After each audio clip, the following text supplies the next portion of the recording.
शिळ्या भाकरी सकाळी खायच्या नसतात. असं आहे की भूतकाळात झालेले विषय आत्ता काढून काय साध्य होणार आहे? मग तुम्हाला कोण थांबवलं होतं? तुमचे हात डोळे पांगळे होते का? तेव्हा तुमची इच्छा होती करून घ्यायला पाहिजे. आता कशाला सांगताय?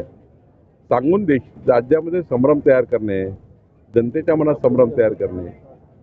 जर वाटतं एखादं आत्मचरित्र लिहून टाका तुम्हाला वाटतं तर. पण मला असं वाटतं असं आत्ता वर्तमानात जगलं पाहिजे आणि भविष्याची काळजी घेतली पाहिजे. आता भूतकाळात हे झालं, भूतकाळात ते झालं, याच्यात काय मिळणार आणि काय निघणार यात? भाजपची सत्ता आली म्हणून तिघं आपण एक व्हायला पाहिजे असा प्रस्ताव आला होता असं त्यांचं मी तुम्हाला सांगतो, काही फायदा नाही, काही या बोलण्यात तथ्य नाही. काहीतरी कपोलकल्पित बातम्या काढायच्या. तेव्हा का नाही बोलले? जेव्हा तुमची आता सत्ता होती, तुम्हाला कोण थांबवलं होतं तेव्हाच बोलायला की माझ्याकडे हे आले, माझ्याकडे ते आले?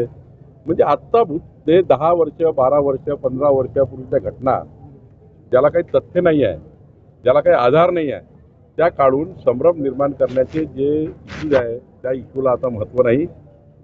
वर्तमानामध्ये आणि भविष्यातच लोक विचार करतात. त्यामुळं मला वाटतं या विषयाला काही अर्थ नाही.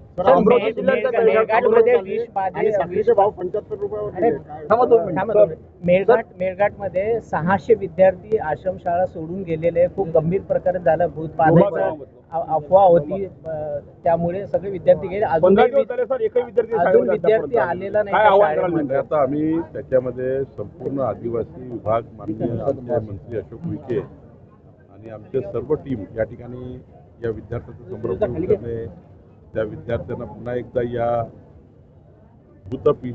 भूत हे जे राहतात ज्याच्यावर त्यांचा विश्वास बसलेला आहे तो कमी करणे. शेवटी आधुनिक भारतामध्ये भूत प्रेत या विषयावर विश्वास ठेवून आपल्या विद्यार्थ्यांनी आपलं जीवन त्या ठिकाणी या अशा वळवणे काही योग्य नाही.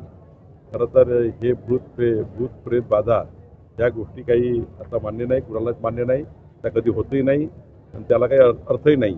त्यामुळं काहीतरी अफवा पसरवून विद्यार्थ्याचं जीवन जर काही कोणी उद्ध्वस्त करत असेल त्याचाही तपास करू, पण विद्यार्थ्यांना मात्र कन्व्हिन्स करून त्यांना पुन्हा शाळेत आणण्याकरता, आश्रमशाळेत आणण्याकरता जो प्रयत्न आहे तो आम्ही करू.